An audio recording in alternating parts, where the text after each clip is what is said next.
I'm 79 years old, and I want to talk about something I didn't talk about the first time I shared my story. Back then, I kept it simple. I said the things people expect to hear when you've lost your wife after a long marriage. Safe things, polite things, the kind that don't make anyone uncomfortable. But this part of the story doesn't fit into neat sentences. And if you're listening right now, I want you to hear this not as something sad that happened to someone else, but as something that could still be changed in your own life. My wife, Clara, and I were married for 52 years. 52 years. That's longer than most careers last, longer than many friendships survive, longer than some of you watching this have even been alive. And for a long time, I believed that fact alone meant we were doing something right. That staying together was proof enough. That endurance was love. For most of those 52 years, I would have told anyone who asked that we had a good marriage. Not dramatic, not chaotic. We didn't shout. We didn't slam doors. We didn't threaten to leave every time things got hard. We paid our bills. We raised our children. We showed up when we were supposed to. We did what married people are expected to do. And I truly believe that meant we were successful. What nobody really tells you is this: you can follow all the rules of marriage and still quietly lose each other. You can share a bed, a house, responsibilities, decades of memories, and still drift so far apart that one day you realize you don't really know the person beside you anymore. Clara died 7 years ago, ovarian cancer. It came quietly. Some fatigue at first, a loss of appetite, little things we brushed off because life was busy and it didn't seem urgent. By the time we understood what was happening, the timeline had already been set. Diagnosed in April, hospice by October, gone before the year ended.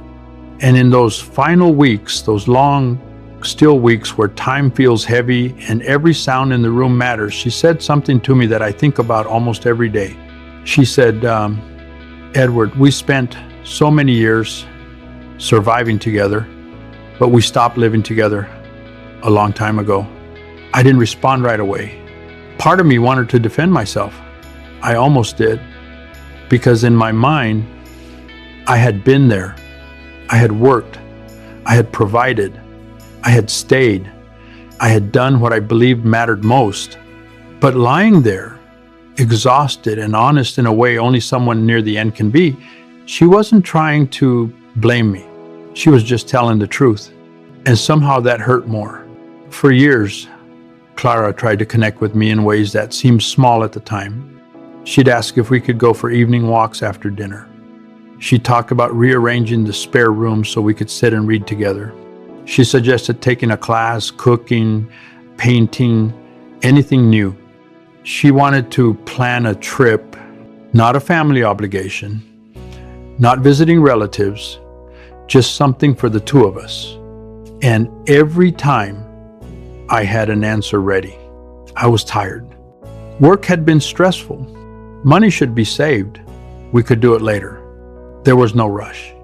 I didn't think I was pushing her away. I thought I was being practical, responsible, sensible. I honestly believe we had plenty of time. What I didn't understand was that every not now felt like a small rejection. Not loud enough to start an argument, not sharp enough to force a conversation, just quiet enough to be swallowed and remembered. Those quiet moments don't disappear. They accumulate. I thought love was something you built early and then maintained by default. That once the hard years were behind you, the relationship would just run. Like a machine that didn't need constant attention. I didn't realize that neglect doesn't always look like cruelty. Sometimes it looks like comfort. Clara used to talk a lot. She'd tell me about books she was reading, about things she noticed during the day, about thoughts that didn't really need solving, they just needed space. Over time, I listened less. Not because I didn't care, not because I wanted to hurt her. I was sitting right there, but my attention was divided. My mind was elsewhere, on work, on responsibilities, on the idea that there would always be another chance to really listen later. Eventually, she talked less too.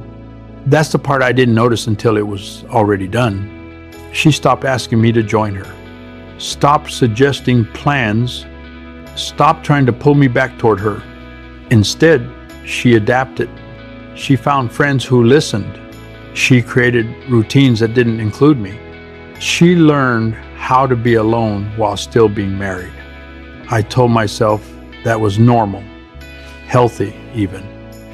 That long marriages naturally settle into parallel lives.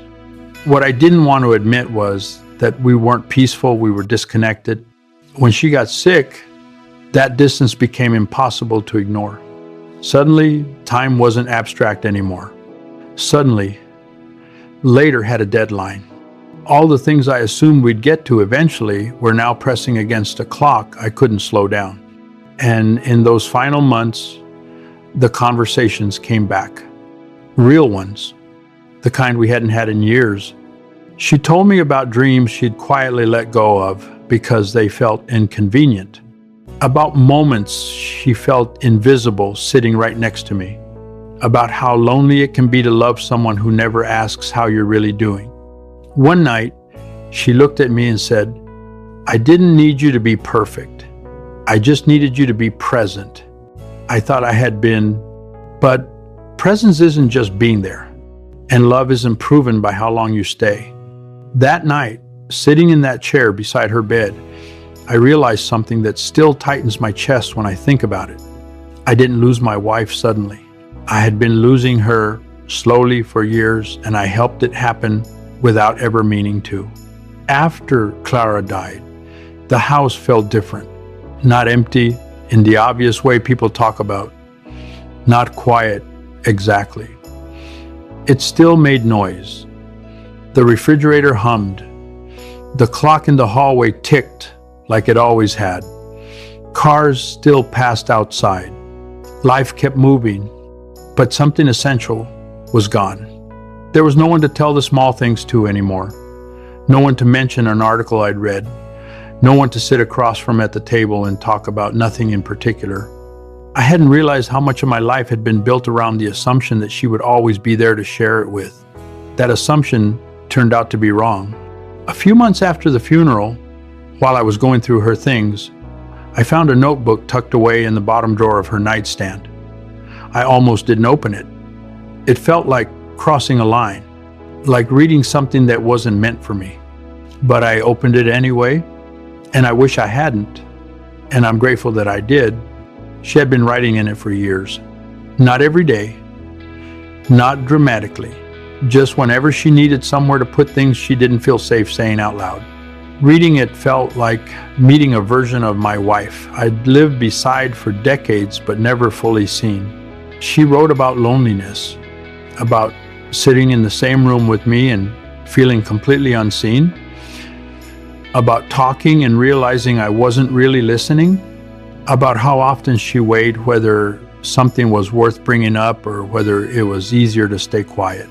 She wrote about moments that seemed small to me at the time, times I chose work over dinner, my phone over conversation, silence over engagement, moments where I was physically present but emotionally somewhere else.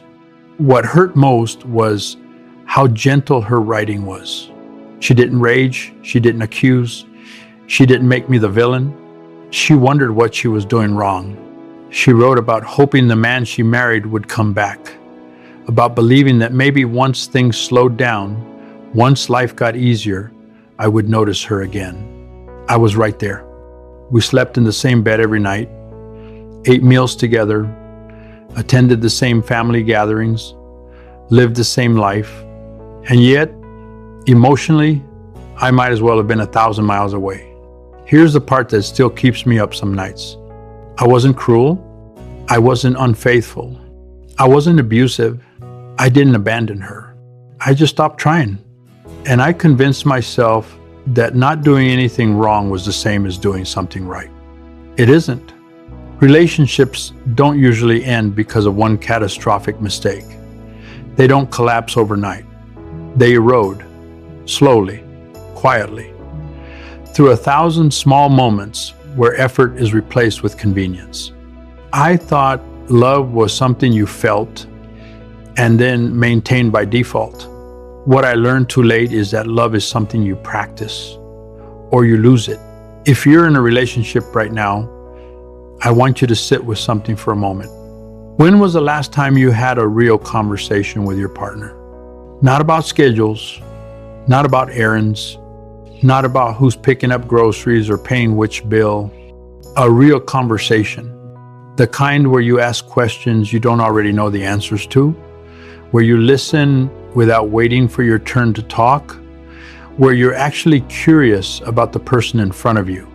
When was the last time you did something simply because it would make them happy?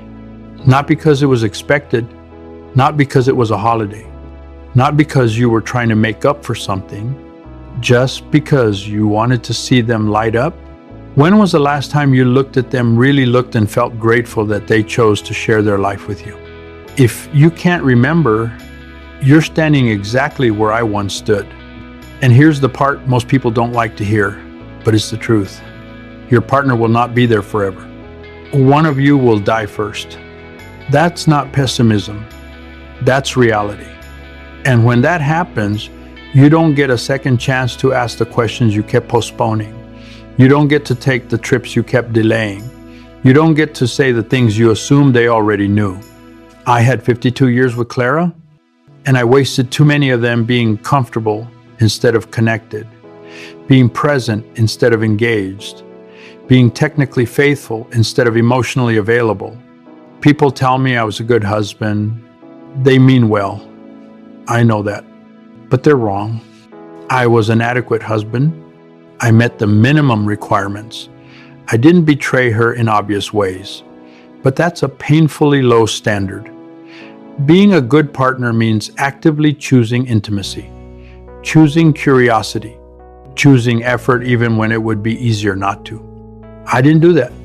And now I live with the knowledge that something precious slipped through my hands, not because I didn't care, but because I assumed there would always be more time.